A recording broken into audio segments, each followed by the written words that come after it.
Assalamualaikum warahmatullahi wabarakatuh. Halo semuanya, kembali lagi di channel aku Siti Suhaila. Oke teman-teman, kalau pada konten kemarin kita sudah mengapresiasi puisi ciptaan Chairil Anwar, Amir Hamzah, dan Sutarji, maka pada konten kali ini kita akan mengapresiasi gaya bahasa serta diksi dari salah satu puisi ciptaan Chairil Anwar, yakni puisi Kepada Kawan. Nah, sebelum kita lanjut ke pembahasan, kita harus tahu terlebih dahulu nih, apa sih yang dimaksud dengan gaya bahasa dan diksi dalam sebuah karya sastra. Nah, yang pertama, gaya bahasa ataupun majas adalah suatu bahasa yang menggunakan kata-kata atau kalimat yang indah, serta dapat menimbulkan suatu reaksi tertentu kepada para pembaca. Kemudian selanjutnya ada diksi. Diksi merupakan pemilihan kata yang tepat untuk menyampaikan suatu gagasan, pengungkapan yang tepat, dan gaya penyampaian kata yang lebih baik sesuai dengan situasi. Oke teman-teman, setelah mengetahui makna dari majas dan diksi, kita akan lanjut ke pembahasan mengenai puisi Kepada Kawan.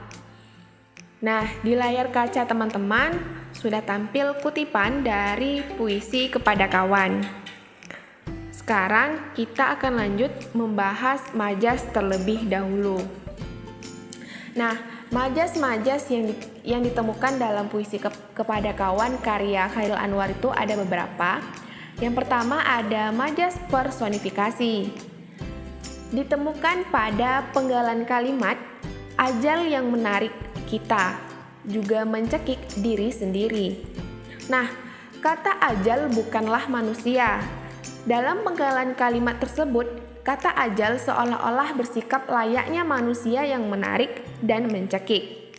Menarik dan mencekik merupakan kata kerja yang hanya dapat dilakukan oleh makhluk hidup saja.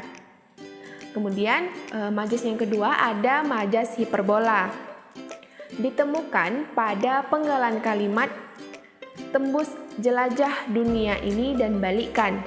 Ini merupakan kalimat yang berlebihan, karena tidak mungkin seseorang bisa membalikkan dunia. Terdapat juga pada penggalan kalimat yang kedua, yakni tikamkan pedangmu hingga ke hulu. Kalimat ini juga merupakan kalimat yang berlebihan. Mengapa? Karena tidak mungkin seseorang menusukkan pedang sampai ke hulu sungai. Kemudian jenis majas yang ketiga ada majas repetisi. Majas repetisi ini dapat ditemukan pada penggalan kalimat sekali lagi kawan, sebaris lagi. Nah, kata lagi dalam puisi tersebut dikatakan secara berulang. Kemudian majas yang terakhir ada majas antitesis. Majas ini dapat ditemukan pada penggalan kalimat jangan tambatkan pada siang dan malam. Nah, kata siang dan malam merupakan dua kata yang saling berlawanan. Jadi itu tadi merupakan macam-macam majas yang terdapat dalam puisi Kepada Kawan. Sekarang teman-teman kita akan lanjut pembahasan kepada diksi. Nah, pilihan kata yang ditemukan dalam puisi Kepada Kawan karya Chairil Anwar. Yang pertama kita akan membahas mengenai diksi berdasarkan leksikal ataupun antonim. Ditemukan pada penggalan kalimat jangan tambatkan pada siang dan malam. Kata siang dan malam mempunyai cakupan yang berbeda dan berlawanan. Dan terdapat juga pada penggalan kalimat yang kedua, yakni isi gelas sepenuhnya, lantas kosongkan. Nah, kata penuh dan kosong merupakan cakupan yang berbeda dan berlawanan. Kemudian, kita masuk pembahasan yang kedua mengenai diksi berdasarkan maknanya atau konotatif. Ditemukan pada penggalan kalimat isi gelas sepenuhnya, lantas kosongkan. Memiliki makna yaitu kita harus mencari banyak bekal dalam hidup ini dan akan digunakan pada suatu saat nanti. Kemudian kalimat yang kedua, tikamkan pedang hingga ke hulu. Maknanya adalah menusukkan pedang ke bagian tubuh. Kemudian kalimat yang ketiga, layar merah berkibar hilang dalam kelam. Maknanya adalah kehidupan yang sangat berwarna kemudian hilang dalam sekejap. Oke teman-teman, dapat kita simpulkan bahwa puisi Kepada Kawan karya Chairil Anwar ini merupakan puisi yang memiliki nilai estetik sangat tinggi.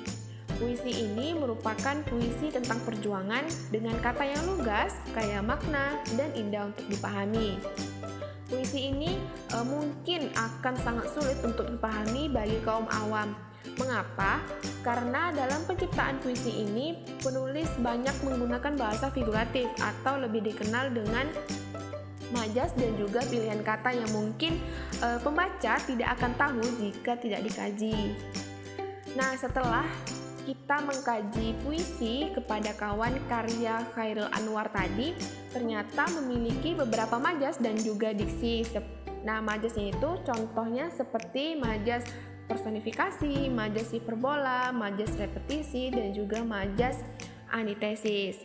Kemudian ada juga diksi yang digunakan dalam majas ini, diantaranya ada diksi berdasarkan leksikal yaitu antonim, dan juga diksi berdasarkan maknanya atau biasa disebut dengan konotatif.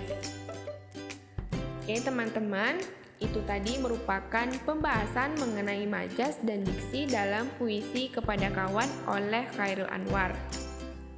Semoga konten kali ini bermanfaat ya.